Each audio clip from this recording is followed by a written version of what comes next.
আরে ভাইও, হেদায়েত আল্লাহ তাআলার কাছে সবচেয়ে বড় দৌলত হেদায়েত। হেদায়েতের জন্য আল্লাহ তাআলা মুজাহাদা শর্ত রেখে দিয়েছেন, হেদায়েতের জন্য তলব শর্ত রেখে দিয়েছেন। আবু তালেব তলবের আব্বা ছিল, তলবের আব্বা, লেকিন হেদায়েতের তলব ছিল না, তো আল্লাহ তাআলা তাকে হেদায়েত দেন নাই।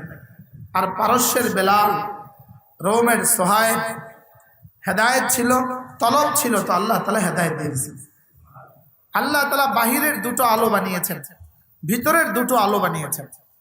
বাহিরের আলো একটা হলো সূর্যের আলো, আর একটা হলো চোখের আলো।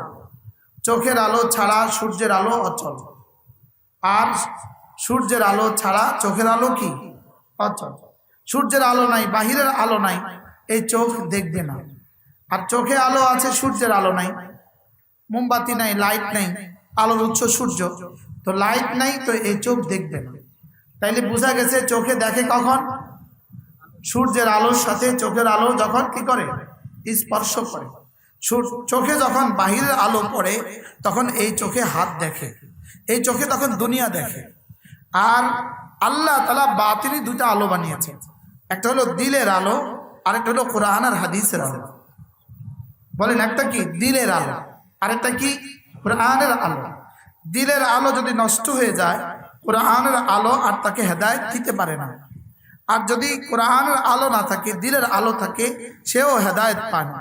পৃথিবীতে হাজারো মানুষ এমন আছে, হাজারো জনপদ এমন আছে যাদের কাছে ইসলাম এখনো পৌঁছে নাই, যাদের কাছে ইসলাম এখনো কি, আমেরিকাতেও আছে, বাংলাদেশেও আছে, বাংলাদেশেও চরে চরাঞ্চলে, দ্বীপে, পাহাড়ে কিছু মানুষ আছে যাদের কাছে এখনো কি পৌঁছে নাই, ইসলাম পৌঁছে নাই। তো এই মানুষগুলোর দিলে যদি আলো থাকেও, ইসলামের কোরআনের আলো তাদের কাছে না পৌঁছার কারণে এরা হেদায়েত পায় না। আর যাদের কাছে কোরআনের আলো তো আছে, লেকিন দিলের আলো নষ্ট হয়ে গেছে, মসজিদের পাশেই তার ঘর, লেকিন সে মসজিদে আসে না, মসজিদের খতিবের ওয়াজ তার কানে পড়ে, লেকিন সে মসজিদে আসে না। কেন? বলেন, দিলের আলো কি হয়ে গেছে? দিলের আলো নষ্ট হয়ে গেছে। তাহলে দিলের আলো আর কোরআনে কারীমের আলো, এই দুটো যখন একসাথে হবে তখন আখিরাত দেখা যায়। কি ভাই বলেন, আখিরাত কখন দেখা যায়? বলেন, দিলের আলো আর কোরআনের আলো একসাথে হলে কি দেখা যায়? আখিরাত দেখা যায়। চোখের আলো আর সূর্যের আলো একসাথে হলে কি দেখা যায়? দুনিয়া দেখা যায়। দুনিয়া দেখা যায় কখন? আসমান পর্যন্ত দেখা যায়, আকাশ পর্যন্ত দেখা যায়। লেকিন এই আসমান, এত বিশাল আকাশ, এত বিশাল সূর্য, এর উপরে যদি শুধু একটা ছোট্ট মেঘখণ্ড থাকে, একটা ছোট্ট মেঘ যেমন বিশাল এই আকাশকে, বিশাল এই সূর্যকে অন্ধকারে ঢেকে দেয়, ঠিক হৃদয়ে একটা গুনাহ আখিরাতকে ঢেকে দেয়। নাউজুবিল্লাহ। সূর্য দেখা যায় না, যায় না? একটা মেঘ কত বড়, সূর্যের মোকাবেলা একটা মেঘ কত বড়? এত বড় সূর্যটাকে ঢেকে দিল কে? একটা ছোট্ট মেঘখণ্ড যেমন এত বড় সূর্যকে ঢেকে দেয়, ঠিক একটা গুনাহ পুরো আখিরাতকে ঢেকে দেয়। নাউজুবিল্লাহ। বলেন, একটা গুনাহ, বলেন, পুরো আখিরাতকে কি ঢেকে দেয়। কেন আমাদের সামনে আখিরাত আমরা দেখছি না কেন? আমাদের সামনে আখিরাত হারিয়ে গেছে কেন? আমাদের চোখের সামনে আখিরাত নাই কেন? আমাদের দিলে মেঘখণ্ডের মতো পর্দা পড়ে গেছে। আমাদের দিলে কি হয়ে গেছে? বলেন, পর্দা পড়ে গেছে। আমাদের পর্দা আমাদেরকে আখিরাত দেখতে দেয়, আমাদের পর্দা আমাদেরকে আল্লাহ তাআলার জাত ও সিফাতে ইয়াকিন করতে দেয়। আমাদের পর্দার কারণে আমরা আখিরাত দেখি না, আমাদের দিলে পর্দা পড়ে গেছে। এই পর্দা মাঝে মাঝে কি করা? চোখে যদি ছোট্ট একটা ছানি থাকে, বলেন কি থাকে? বলেন, ছোট্ট একটা ছানি। তো যেই চোখে আকাশ দেখা যায়, যে চোখের পাওয়ার কত, লেকিন ছোট্ট একটা ছানি যদি চোখে পড়ে আর আকাশ দেখা যায় না, নিজের হাত দেখা যায় না। তো চোখের একটা ছানি যেমন কি করে, কি করে? চোখের একটা ছানি যেমন,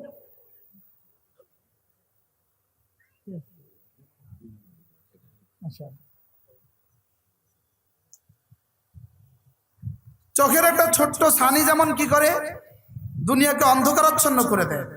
তো কয়টা হৃদয়ে কয়টা পর্দা পড়লে আখিরাত দেখা যাবে? বলেন, কয়টা ছানি হলে দুনিয়া আখের দুনিয়া দেখা যায় না? চোখে কয়টা ছানি হলে দুনিয়া দেখা যায় না? একটা। বলেন কয়টা? কয়টা ছানি? ওই ছানিটা কদ্দুর?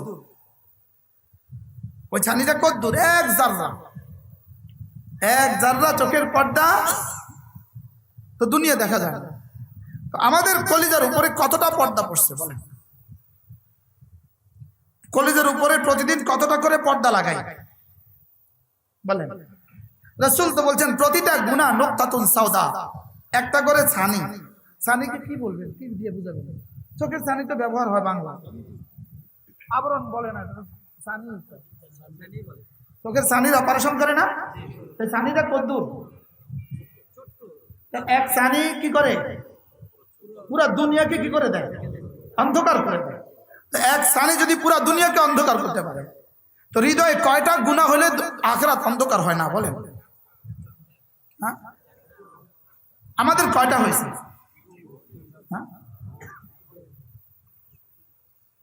এখন এই ছানি দূর করবেন কি দিয়া? অপারেশন কোথায় করবেন? এই অপারেশন ছাড়া কি কবরে চলে যাব? কি হয়? এই আখিরাত না দেখতে না দেখতে কবরে চলে যাব।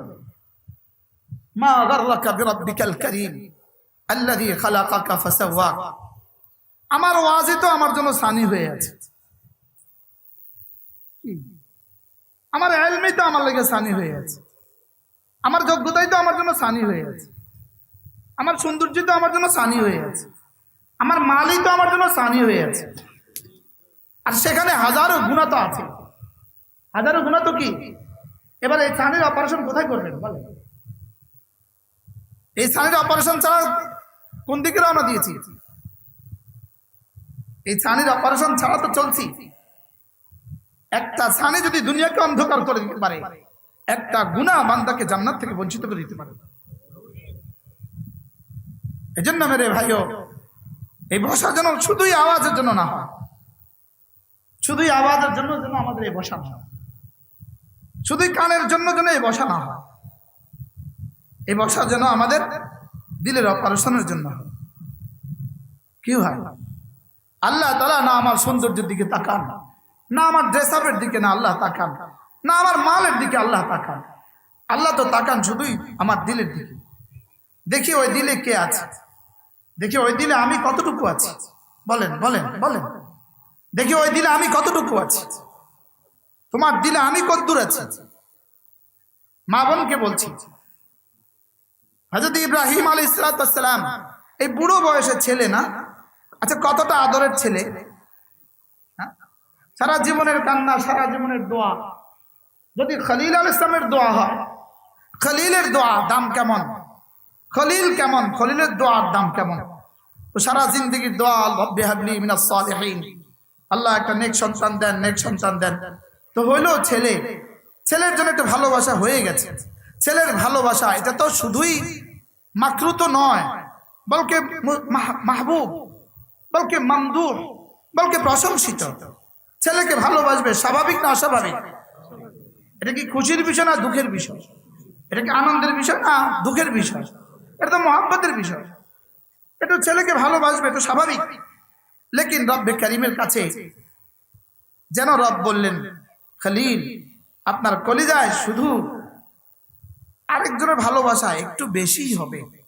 এটা খলিল তো খলিল, খলিলের দিলে কি আল্লাহর ভালোবাসার চেয়ে ইসমাইলের ভালোবাসা বেশি ছিল? বেশি? প্রশ্নই তো নাই। এটা হালাল ভালোবাসা আপনার দিলে হবে, এটাকে বের করতে হবে। এটাকে কি করতে হবে বলে? এটাকে বের করতে হবে। এটা বের করার জন্য কি পলিসিটা করলো? জিবরিল যাও আমার খলিলকে গিয়ে বলো তার স্ত্রী আর ছেলেকে নিয়ে যেন তুমি যেখানে তোমার ওট থামবা সেখানে গিয়ে তার ওট থামে। বলে নাই কোথায় যাবা? যেতে যেতে যেতে যেতে ফি ওয়াদিন গায়রি যি যারঈন, নাই পানি, নাই গাছ, নাই ঘর, নাই কোনো বাগান, নাই কোনো ফুল ফল, কিছুই নাই, শুধু পাহাড় আর পাহাড়। এবার হযরত জিবরিল ওখানে থামলেন, বললেন আপনি নামেন, বিবি বাচ্চাকে নামান, আপনি চলে যাবেন। আচ্ছা আপনি বলেন তো দেখি, হযরত হাজরা আর হযরত ইসমাইল আলাইহিস সালাম, ওই বাচ্চা দুগ্ধপোষ্য বাচ্চা, নবজাতক, এই মা ওই রাত কেমন কাটছে বলেন? কি হযরত হাজরা পিছে পিছে হাঁটতেছেন অদেখ এক জায়গা, সেখান পর্যন্ত গেলেন। যাওয়ার পরে হযরত ইব্রাহিমকে জিজ্ঞেস করলেন, হাজরা হাঁটে, ইব্রাহিম সামনে সামনে উঠে করে যায়। হযরত হাজরা জিজ্ঞেস করলেন, আমার আল্লাহ, আমাদেরকে যে ওখানে রেখে আসলেন আল্লাহ বলেছেন? হযরত ইব্রাহিম শোকে মাথা নাড়ে। হযরত হাজরা বলেন, ইদাল্লা ইউদাইয়ুনা, আপনি যেতে পারেন, আল্লাহ আমাকে বরবাদ করবেন। আচ্ছা একটু কল্পনা করেন ওই রাত হযরত ইব্রাহিমের কেমন কাটছে। যখন হাজরা আলাইহিস সালাম চলে আসলেন আর দেখা যাচ্ছিল না, তখন হযরত ইব্রাহিম ওই দোয়া করলেন, রব্বি ইন্নী আসকানতু যুররিয়াতি ফি ওয়াদিন গায়রি যি যারইন, আল্লাহ রেখে আসছি ওদেরকে, আপনি এদেরকে দয়া করে ফল দিয়ে রিজিক দান করেন, আল্লাহ এদের ফলের ব্যবস্থা, পানির ব্যবস্থা আপনি করে দেন। তো ওই রাত হযরত হাজরার কেমন কাটলো? আচ্ছা 2 দিন গেছে, 3 দিন গেছে, কেমন কাটলো? আচ্ছা পানি শেষ হয়ে গেছে, কেমন কাটছে? ফল শেষ হয়ে গেছে তো কেমন কাটছে? খেজুর শেষ তো কেমন কাটছে? হযরত ইব্রাহিম আলাইহিস সালাম 1 বছর পর্যন্ত শুধু অনুমতি চান, আল্লাহ একটু অনুমতি দিলে দেখতে যাব, একটু অনুমতি দিলে দেখতে যাব, দেখতে যাব, দেখতে যাব। না, দেখার সুযোগ নেই। 1 বছর পর আল্লাহ তাআলা বললেন, যান এবার দেখতে যান, তবে খবরদার ওর থেকে নামতে পারবেন না। আচ্ছা পরীক্ষাটা কেমন? কি করছিলেন আল্লাহ তাআলা? এগুলো দিয়ে কি করছিলেন? যে দিল থেকে গায়রুল্লাহর মহব্বত বের করে। অথচ গায়রুল্লাহর মহব্বত এটা জায়েজ না, না জায়েজ? বলেন, কথা বলেন, এটা জায়েজ ছিল না, না জায়েজ ছিল? ছেলের ভালোবাসা জায়েজ না, না জায়েজ? দেখেন আল্লাহ কেন না এটা বের করে। হযরত ইব্রাহিম আলাইহিস সালাম আসলেন, ওটে পা ঝুলায়া বসলেন। হযরত হাজরা জমজমের পানি দিয়ে পা ধুয়ে দিলেন আর বললেন, নামবেন না? হযরত ইব্রাহিম আলাইহিস সালাম বললেন, না, আল্লাহ তাআলা নামতে বলেন না। আচ্ছা কেমন ছিল এই পরীক্ষাটা?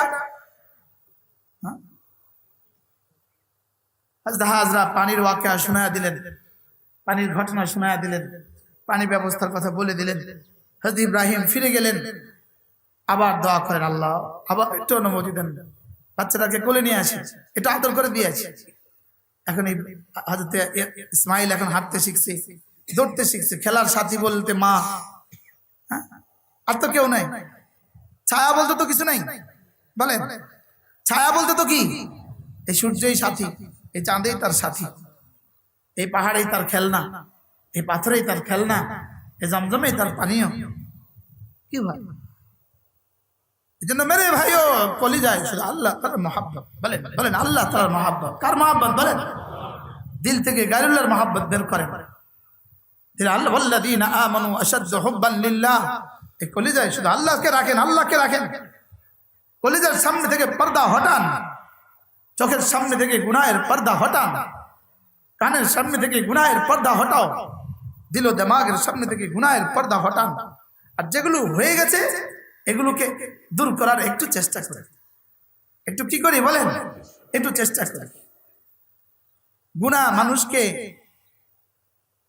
সর্বপ্রথম তার চেহারাকে অসুন্দর করে দেয়।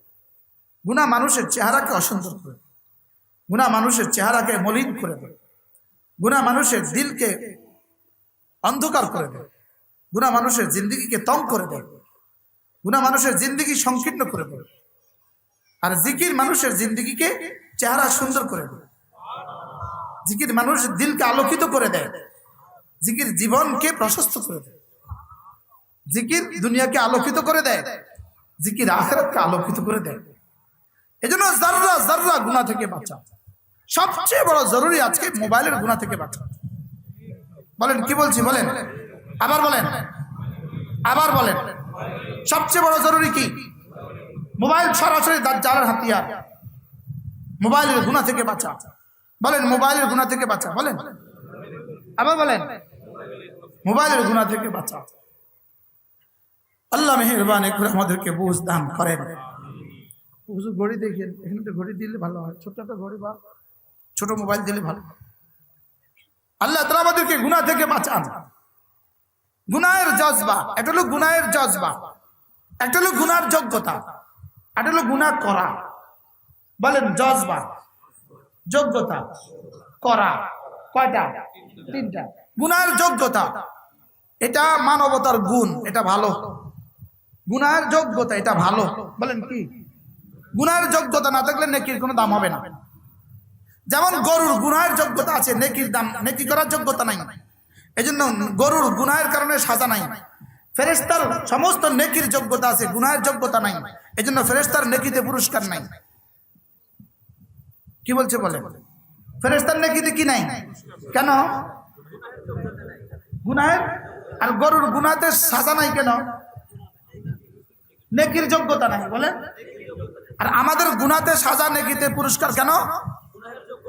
ফাআলহামাহা ফুজুরাহা ওয়া তাকওয়াহা। আমি তোমাকে দুটো যোগ্যতা দিয়েছি। আমি গুনাহ করার যোগ্যতাও দিয়েছি, গুনাহ থেকে বেঁচে থাকার যোগ্যতাও কি দিয়েছি। মজার বিষয় হলো ফাআলহামাহা ফুজুরাহা, গুনাহ করার যোগ্যতা দিয়েছেন, এটা বলেছেন রব আগে। এজন্য পৃথিবীর কোনো গুনাহ কাউকে শিখাতে হয় না। বলেন কি? নামাজ শিখাইতে হয়, বলেন, কিন্তু গুনাহ কি করাইতে হয় না। কাউকে ছবি দেখা শিখাইতে হয় না, বলেন। ছবি দেখা কাউকে শিখাইতে হয়, জেনা করার পদ্ধতি কাউকে শিখাইতে হয় না। তাহলে বলেন গুনাহ করার যোগ্যতা কি আগে, গুনাহ করার যোগ্যতা কি? এজন্য গুনাহ শিখাতে হয় না। গুনাহ কি করতে হয় না? গুনাহ শিখাইতে হয় না। লেকিন নেকির যোগ্যতা পরে, এজন্য নেকির যোগ্যতা শিখতে হয়। সুবহানাল্লাহ। এজন্য ঘাস উঠার যোগ্যতা, জমিনে ঘাস উঠার যোগ্যতার জন্য সার দিতে হয় না, লেকিন কাঁচা মরিচের জন্য সার দিতে হয়। কি বলছি? জমিনে আলুর জন্য কি করতে হয়? চাষ করতে হয়, লেকিন ঘাসের জন্য কি করতে হয় না? চাষ করতে হয় না। কেন ঘাসের জন্য চাষ করতে হয় না? যেই কারণে ঘাস চাষ করতে হয় না, এই কারণে গুনাহ শিখতে হয় না। আর যেই কারণে আলু চাষ করতে হয়, এই কারণে নেকি শিখতে হয়। সুবহানাল্লাহ বলেন। কি বলছি বলেন? কোন কারণে আলু চাষ করতে হয় আর কোন কারণে ঘাস চাষ করতে হয় না? এই যে দুর্বা গাছ উঠে যায়, এটা তো চাষ করতে হয়। যেই কারণে জমিনে গুনাহ, যেই কারণে জমিনে ঘাস চাষ করতে হয় না, এই কারণে গুনাহ শিখতে হয় না। গুনার জন্য মেহনত করতে হয় না। ঘাসের জন্য যেমন কি করতে হয় না? মেহনত করতে হয় না। ঘাসের জন্য মেহনত করতে হয় না, গুনার জন্য মেহনত করতে হয় না। লেকিন আলুর জন্য, পেঁয়াজের জন্য, যেই কারণে আলুর জন্য আর পেঁয়াজের জন্য মেহনত করতে হয়, এই কারণে নেকির জন্য আর জান্নাতের জন্য মেহনত করতে হয়। এটা হুবহু জমিন। বলেন এটা হুবহু কি? এটা হুবহু জমিন। হুবহু জমিনের সাথে রব্বুল কারীম উদাহরণ দিয়েছেন। মানুষের দিল জমিনের মতো। জমিনে চাষ করলে যেমন ফসল তৈরি হয়, আর ছেড়ে দিলে যেমন আগাছা তৈরি হয়, এই দিলকে চাষ করলে এটা জান্নাতের ফুলে ফুলে তৈরি হয়ে যায়। আর এটাকে ছেড়ে দিলে আগাছা তৈরি হয়। মানে এটাকে ছেড়ে দিলে কি হয় বলেন? এটাকে আল্লাহ বলছেন ওয়াল্লাযীনা জাহাদু ফীনা লানাহদিয়ান্নাহুম সুবুলানা। এটাকে আল্লাহ তাআলা বলেন আমার জন্য তুমি চেষ্টা করবা, আমার জন্য তোমার চেষ্টা হবে যত, আমি হেদায়েতের দুয়ার খুলে দিবে তত। নিজের বেলায় বলেন ওয়াল্লাযীনা জাহাদু, নিজের বেলায় বলেন, আমার বেলায় বলেন ওয়াল্লাযীনা জাহাদু, যদি কেউ চেষ্টা করো। আর নিজের বেলায় বলেন লানাহদিয়ান্নাহুম, আমি অবশ্যই অবশ্যই হেদায়েতের দুয়ার খুলে দেব। নিজের নামে তাকিদ বানানো তাকিদ সকিলা, আর আমার বেলা নরমাল সিগা। ওয়াল্লাযীনা জাহাদু ফীনা লানাহদিয়ান্নাহুম সুবুলানা, আমার জন্য তোমার চেষ্টা হবে যত, হেদায়েতের সবগুলো দুয়ার খুলে দিব তত। সাবিলানা না সুবুলানা? সুবুলানা, যতগুলো দুয়ার সবগুলো কি করে দিব? সবগুলো খুলে দিব। এই জন্য আমাদের এই মাহফিল আজকে এক মজাদার অংশ। সুবহানাল্লাহ। আজকে কতদিন চেষ্টার পরে আপনারা পুকুরের ভিতরে বসে বয়ান শুনছেন। এর কোনো নজির আছে দুনিয়াতে? আল্লাহ আপনাকে উত্তম বিনিময় দান করেন। আল্লাহ আপনার জান্নাত সাজিয়ে দেন। আল্লাহ আপনার দুনিয়া আখিরাত সুন্দর করে দেন। আপনার ছেলেকে আল্লাহ জামানার কাসেম নানুতুবি বানিয়ে দেন। আপনার খানদান থেকে আল্লাহ তাআলা হুসাইন আহমদ মাদানী তৈরি করে দেন। আল্লাহ এই খানদান থেকে একজন রশিদ আহমদ গঙ্গুই তৈরি করে দেন। আল্লাহ আজকে যে সমস্ত মা বোন আসছেন, অল্প সময়, আসর পর্যন্ত অল্প সময় আমি আপনাদেরকে কি দিব? আমি আপনাদেরকে কি দেওয়া? কিছুই দেওয়ার নাই। লেকিন হাজী সাহেবের কোরবানির বরকতে যেন আল্লাহ তাআলা আমাদের সকলকে হেদায়েত দিয়ে দেন, এবং আল্লাহ তাআলা যেন আমাদের সকলের গুনাহগুলোকে মাফ করে দেন। আল্লাহ তাআলা আমাদেরকে কবুল করেন। আল্লাহ বেশি বেশি করে জিকির করনে वाला বানায় দেন। 5 ওয়াক্ত নামাজ জামাতের সাথে পড়বো না, হাত তোলে কোন ইনশাআল্লাহ, বুকে হাত দেন, বুকে হাত দেন। ইনশাআল্লাহ ইনশাআল্লাহ ইনশাআল্লাহ 5 ওয়াক্ত নামাজ মা বোন আউয়াল ওয়াক্তে পড়বো, পুরুষরা জামাতের সাথে পড়বো ইনশাআল্লাহ। রমজান মাসে রোজা রাখবো, বেশি বেশি জিকির করবো। চোখের গুনাহ, কানের গুনাহ, জবানের গুনাহ, হাতের গুনাহ, পায়ের গুনাহ, লজ্জাস্থানের গুনাহ করব না ইনশাআল্লাহ। যদি আর জীবনে দেখা না, হাসরের ময়দানে দেখাও, বলেন ইনশাআল্লাহ। আল্লাহ আমাদের সবাইকে তৌফিক দান করেন। এরপরে হইল রমজানের শেষ দশকে পারলে ইতিকাফ করবেন। উলামা একরাম তো ভুলে গেছেন ইতিকাফ কি জিনিস। রাসূল জীবনে ইতিকাফ কখনো ছাড়েন নাই, আপনি জীবনে কখনো করেন নাই। আপনি ওয়ারাসাতুল আম্বিয়া, হাসরের ময়দানে গিয়ে বললেন যে আমি ওয়ারাসাতুল আম্বিয়া। এবার রমজান আমি ইতিকাফ করি। আরে হাত বুঝে শুনে হাত তুলছেন না, আন্দাজন্দা হাত তুলছেন। কিসের উপরে হাত তুলছেন? মাসুদ ভাই খাড়াই করেন নিয়ত। আপনি নিয়ত চালানোর মধ্যে গলত আছে। আল্লাহ তৌফিক দান করুন।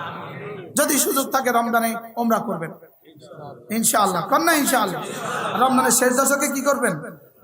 এই গাইবান্ধা এতে করবেন, হ্যাঁ ইনশাআল্লাহ করবেন। আপনি করবেন, করবর ফাইল বানাবেন ইনশাআল্লাহ রে। আমি করবো কইছি ইনশাআল্লাহ না করবো কইছি কি? রমজানে ইতিকাফ করবো ইনশাআল্লাহ, বলেন ইনশাআল্লাহ। আমার ছোট্ট একটা মাদ্রাসা আছে, আমার 1450 ছাত্রছাত্রী আছে। আলহামদুলিল্লাহ সারা বাংলাদেশে কোথাও কালেকশন করি না, আলহামদুলিল্লাহ। রমজানের শেষ দশকে ইতিকাফ করি, আলহামদুলিল্লাহ বলেন। আবার বলেন আলহামদুলিল্লাহ। গত বছর আমি এলান করেছি যারা 10 খতম করে কোরআন শরীফ পড়বে আমার ছাত্র শিক্ষক, তাদেরকে আমি 10,000 টাকা করে বকশিশ দিব। 5,90,000 টাকা দিছি। যেদিন চাঁদ উঠছে ওই দিন লাইন ধরে 10,000 করে বকশিশ দিয়ে দিছি। এবার উলামা একরাম বলেন, এবার গায়রে হাফেজ যারা কয় খতম করে কোরআন শরীফ পড়বেন বলেন? আপনার কয় নিয়ত? কত খতমের নিয়ত? 5 খতম। আপনার 3 খতম। আর কি কত খতম? এদিকে আর নাই কেউ। কয় খতম বাবা? 5 খতম। আপনার 5 খতম। আর আমরা তো হাফেজ তো বিনা হিসেব। কয় খতম? 2 খতম। আল্লাহ তৌফিক দান করুন। সবাই নিয়ত করেন কম পক্ষে 3 খতম করবো ইনশাআল্লাহ। বেশি দূর সীমা নাই, বলেন ইনশাআল্লাহ। ইনশাআল্লাহ মা বোনরাও নিয়ত পাক্কা করেন ইনশাআল্লাহ। মা বোনরাও নিয়ত করেন। রমজানকে নতুন আঙ্গিকে বুঝেন, নতুন আঙ্গিকে, নতুন আঙ্গিকে। রমজানকে নতুন ভাবে বুঝেন, নতুন ভাবে বুঝেন। রোজা হাইকে আছি পড়ে দেখেন, আকাবেরদের রমাদান পড়ে দেখেন, আকাবেরদের রমজান পড়ে দেখেন। রমজান আকাবের কিভাবে কাটিয়েছে পড়ে দেখেন। শেখুল হাদিস জাকারিয়া রহমাতুল্লাহ রমজান কিভাবে কাটিয়েছে পড়ে দেখেন। ইমাম আযম আবু হানিফা রমজান কিভাবে কাটিয়েছেন পড়ে দেখেন। ইনশাআল্লাহ কয় না ইনশাআল্লাহ।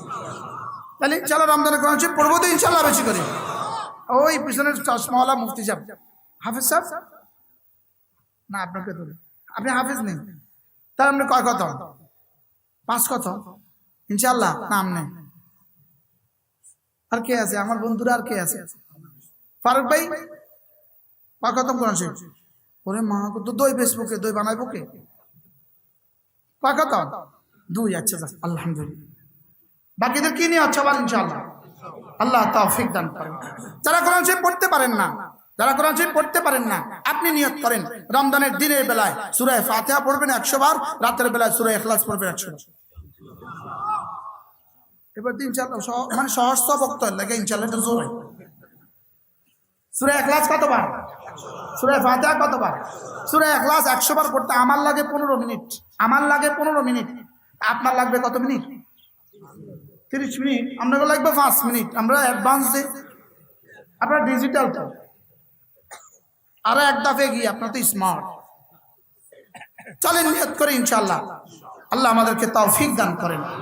মা বোনরা এই 6 তাসবিহ আপনাদের যখন নামাজ থাকে না তখন আপনারা 6 তাসবিহ পড়ার মোক্ষম সুযোগ। তখন যেহেতু নামাজ নাই, সুবহানাল্লাহ। এই বেচারাদের নামাজ নাই, তো ফজরের আধা ঘন্টা আপনি 6 তাসবিহ পড়েন, জোহরের আধা ঘন্টা আপনি 6 তাসবিহ পড়েন, আসরের আধা ঘন্টা আপনি 6 তাসবিহ পড়েন, মাগরিবের আধা ঘন্টা আপনি 6 তাসবিহ পড়েন, এশার আধা ঘন্টা আপনি 6 তাসবিহ পড়েন। আলহামদুলিল্লাহ আমার মাদ্রাসা আছে হেফজখানা, হাফেজা মেয়েরা, যাদের তখন নামাজ থাকে না, তেলাওয়াত থাকে না, তো চলো 5 ওয়াক্ত নামাজে 6 তাসবিহ 6 বার 5 বার সুবহানাল্লাহ বলো। তরতিব যদি হয়ে যায় তো দাম বনে যাবে, ঠিক আছে না? ইনশাআল্লাহ কয় তাসবিহ শিখ পড়বো রোজানা ইনশাআল্লাহ, ইনশাআল্লাহ। আবার যদি কখনো আসার সুযোগ হয় এই 6 তাসবিহ এই মাঠে মশক হবে ইনশাআল্লাহ, বলেন ইনশাআল্লাহ। আল্লাহ আমাদেরকে তৌফিক দান করেন, আল্লাহ এই মাদ্রাসাকে কবুল করেন। ওয়াজ যেন ওয়াজের জন্য না হয়, ওয়াজ যেন ওয়াজের জন্য না হয়, কোন বলেন ওয়াজ যেন কি? এই দেখেন গলা, বলেন গলা, পেট, বাথরুম, এবার বলেন দিল, দিল, জবান, কান, আরশ আজিম, জান্নাতুল ফিরদাউস। বুঝছেন কিছু? কিতা বুঝলেন বলেন? শুধু গলা, ঠিকানা কি? পেট, পেটের ঠিকানা কি? শেষ। এবার বলেন দিল, জবান, কান, অর্থাৎ দিল থেকে উঠে জবান দিয়ে বের হয়ে নিজের কানে পুষতেই চাইব, বাস আরশ আজিম, জান্নাতুল ফিরদাউস। দিল উপরের দিকে উঠে, পেট নিচের দিকে যায়, পেট হলো ডাউন, দিল হলো আপ। এটা 7 আপ না, এটা আরো 7। সুবহানাল্লাহ, 7 আপ না আরো 7, এটা আরো 7। এটা শুধু উপরে উঠে, এটা শুধু কি উঠে বলেন? আর এটা এজন্য পৃথিবীর সমস্ত গায়িকাদের ঠিকানা গলা, পেট, বাথরুম। পৃথিবীর সমস্ত নায়িকাদের ঠিকানা গলা, পেট, বাথরুম। পৃথিবীর সমস্ত যোগ্যতার ঠিকানা গলা, পেট, বাথরুম। আর শুধু নবীদের তালিমাতের ঠিকানা দিল, জবান, কান। সুবহানাল্লাহ। আল্লাহ তাআলা আমাদেরকে জিকিরের মতো জিহ্বা দান করেন, ফিকিরের মতো দিল দান করেন, কাঁদার মতো চোখ দান করেন, আল্লাহ রাস্তা দান করার মতো মাল দান করেন। আল্লাহ এই হাজী সাহেবকে কবুল করেন, আনিসুর রহমান সাহেব তার এই কোরবানিকে আল্লাহ তাআলা কবুল করেন, তার এই কোরবানিকে কবুল করে আল্লাহ তাআলা তার নসল থেকে নসলকে, নসল থেকে নসলকে, নসল থেকে নসলকে আল্লাহ তাআলা কিয়ামত পর্যন্ত এই নসলকে আল্লাহ দ্বীন নসিব করেন। হযরত ছেলের নাম কি? আপনার ছেলের নাম কি? আব্দুর রহমানকে আল্লাহ তাআলা আব্দুল্লাহকে আল্লাহ তাআলা হযরত আব্দুল্লাহ ইবনে মাসউদ রাদিয়াল্লাহু তাআলার মতো কবুল করেন, হযরত আব্দুল্লাহ ইবনে আব্বাস রাদিয়াল্লাহু তাআলার মতো কবুল করেন। আল্লাহ পারে না বলেন? এই কোরবানিটা কেমন কি হয়?